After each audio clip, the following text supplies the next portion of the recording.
সরকারি আবাসন সরকারি কর্মীদের জন্য, কিন্তু এই রাজ্য সরকারি বিভিন্ন আবাসনেই সরকারি কর্মীদের দেখা নেই। সরকারি আবাসনে ও দখলদারি অন্য জেলা থেকে কলকাতায় কাজে এসে সমস্যায় পড়ছেন হাইকোর্টের কর্মীরাও। দুর্গাপুরের সরকারি আবাসন সংক্রান্ত মামলায় এ নিয়ে ক্ষোভ প্রকাশ করেছে কলকাতা হাইকোর্টের প্রধান বিচারপতির ডিভিশন বেঞ্চ। কলকাতায় রাজ্য সরকারি আবাসন নিয়ে তারা রিপোর্টও তলব করেছে। রাজ্য সরকারি আবাসন, রাজ্য সরকারের কর্মীদের থাকার জন্য ফ্ল্যাট। এইসব রাজ্য সরকারি আবাসনের অনেক ফ্ল্যাটই দখল হয়ে গিয়েছে। সরকারি এসব আবাসনে সরকারি কর্মীদের দেখা মেলে না, এতে ক্ষুব্ধ হাইকোর্ট। বৃহস্পতিবার প্রধান বিচারপতি ডিভিশন বেঞ্চ বলে, কলকাতা হাইকোর্টের কর্মচারীদের অনেকেই দূর থেকে আসেন, কেউ কেউ 60 থেকে 70 কিলোমিটার দূরে থাকেন।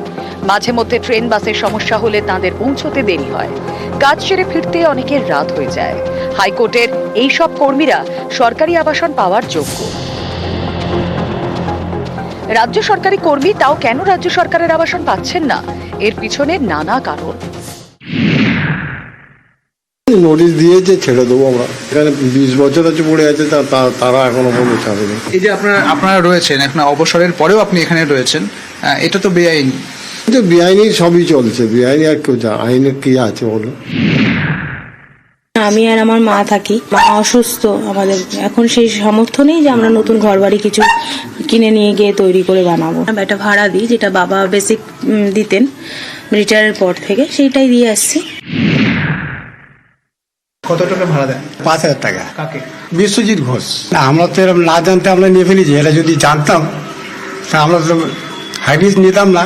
আর কয়েক মাসের পর আমার ঘর কমপ্লিট হয়ে গেছে, হয়তো পুজোর আগে চলে যেতে পারবে। সরকারি কর্মী নন, তবু সরকারি আবাসনে থাকেন, ভাড়া দিয়ে থাকেন, তবে সেই ভাড়ার টাকা সরকারের হাতে পৌঁছয় না। পশ্চিম বর্ধমানের এমনই এক সরকারি আবাসন বেসরকারি হাতে তুলে দেওয়া হয়েছে, আর এই নিয়ে মামলা হয়েছে হাইকোর্টে। বৃহস্পতিবার সেই মামলার শুনানিতে হাইকোর্টের কর্মীদের সমস্যা প্রসঙ্গ উঠে আসে। ক্ষোভ প্রকাশ করেন প্রধান বিচারপতির ডিভিশন বেঞ্চ। রাজ্য সরকারের থেকে তারা জানতে চেয়েছে, কলকাতায় রাজ্য সরকারের আবাসনগুলি কি অবস্থায় আছে, রাজ্য সরকারি আবাসনগুলিতে কতজন কর্মরত সরকারি কর্মী থাকেন, সরকারি আবাসনের কত ফ্ল্যাট দখল হয়ে গিয়েছে। নিউজ 18 বাংলা।